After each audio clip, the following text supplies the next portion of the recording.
Selamat pagi anak-anak, pagi ini kita bertemu dalam pembelajaran tema 9 subtema 1 PP3 untuk kelas 6.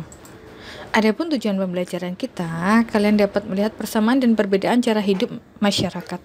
Kemudian kalian dapat mendiskusikan ciri-ciri masyarakat modern. Lalu dengan berwawancara, kalian dapat mengetahui cara mereka hidup dan membuat kesimpulan dengan tepat. Kemudian dengan membaca teks fiksi, kalian dapat menjawab pertanyaan yang berhubungan dengan tokoh utama, tokoh tambahan, dan dapat membuat ringkasannya. Kemudian kalian dapat mengasosiasikan makna persatuan dan kesatuan dengan baik. Mari anak-anakku, kita memasuki pembelajaran kali ini. Perhatikan gambar-gambar berikut. Tentunya kalian bisa melihat gambar-gambar berikut dan perbedaannya. Yang sebelah kiri ada alat bajak tradisional. Tujuannya sama dengan yang sebelah kanan. Ini adalah mesin bajak, sama-sama untuk mengolah tanah pertanian.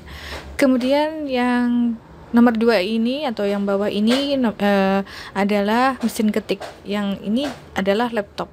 Kegunaannya sama-sama untuk membuat dokumen. Kemudian yang bawah sendiri adalah setrika arang. Kemudian ini ada setrika modern atau setrika listrik. Tujuannya juga sama-sama merapikan baju.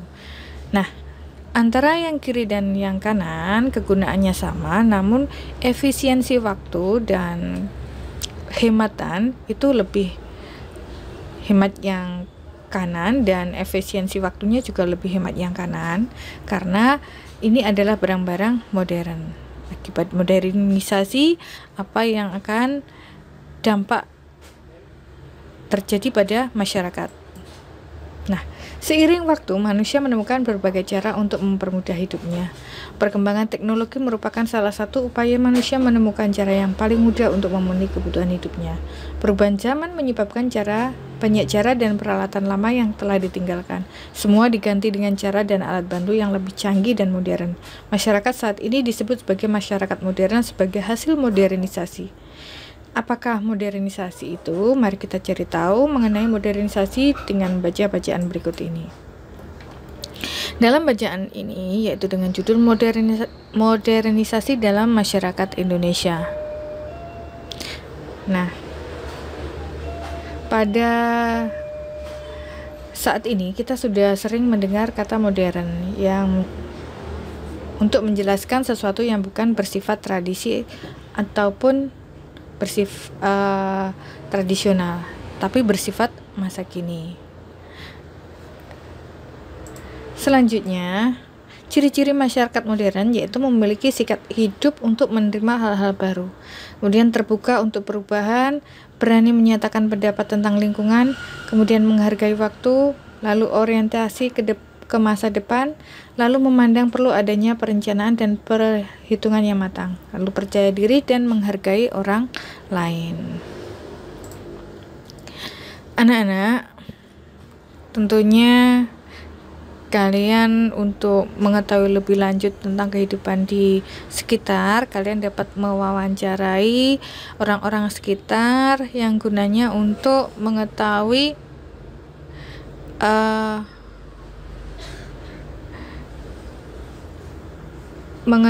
cara hidup mereka.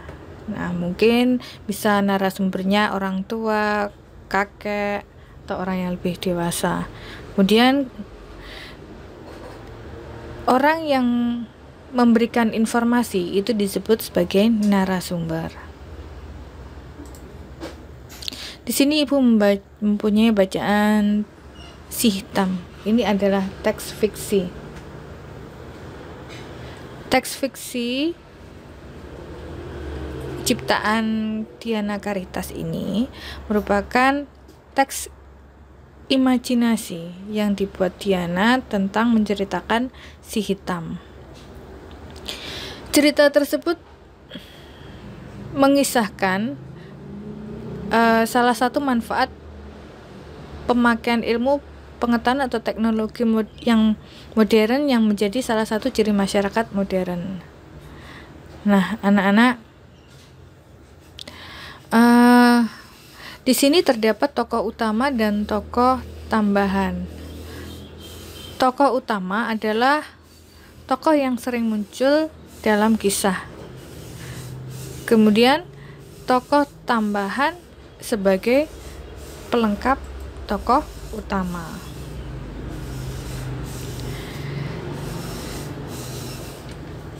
Sifat dari tokoh utama bacaan tadi: baik hati, cerdas, cekatan, dan berpikir cepat. Kemudian kalian dapat membacanya lebih lanjut untuk mengetahui isinya. Di sini Ibu memiliki pembelajaran tentang makna persatuan dan kesatuan bangsa dalam semboyan negara Indonesia. Persatuan dan kesatuan berasal dari kata satu yang memiliki arti utuh atau tidak terpecah belah. Kata persatuan dapat diartikan sebagai perkumpulan dari berbagai hal menjadi satu. Kesatuan merupakan hasil perkumpulan tersebut yang telah menjadi satu dan utuh. Persatuan dan kesatuan memiliki makna bersatunya beraneka ragam suku bangsa menjadi satu kesatuan yang utuh dan serasi. Persatuan dan kesatuan bangsa dapat diartikan sebagai persatuan bangsa atau negara yang menduduki wilayah Indonesia. Persatuan itu didorong untuk mencapai kehidupan yang bebas dalam wadah negara yang merdeka dan berdaulat. Di sini dalam mempererat persatuan kesatuan kita memiliki semboyan yaitu Bhinneka Tunggal Ika yang artinya berbeda-beda tetapi tetap satu jua. Semboyan Bhinneka Tunggal Ika dalam meningkatkan persatuan dan kesatuan yaitu bahwa Bhinneka Tunggal Ika menjadi semboyan atau moto bangsa Indonesia dan menjadi bagian dari lambang negara Indonesia. Hal ini dimaksudkan agar bangsa Indonesia yang beragam ini terus mengingat pentingnya persatuan dan kesatuan bangsa Indonesia sebagai bangsa yang utuh dan berdaulat. Lalu, mengapa persatuan dan kesatuan bangsa dianggap penting bahkan oleh nenek moyang kita? Karena sejak dahulu bangsa Indonesia yang tinggal dalam daerah kepulauan memiliki keragaman dalam budaya, agama, suku, bahasa, dan adat istiadat. Keharmonisan dalam perbedaan atau keragaman itu bisa terwujud bila ada persatuan dan kesatuan. Nah, anak-anak, kalian dapat mencerminkan persatuan dan kesatuan dalam lingkup ruang keluarga, sekolah, ataupun dalam masyarakat. Anak-anak, sekian penjelasan dari Ibu, semoga bermanfaat. Sampai jumpa.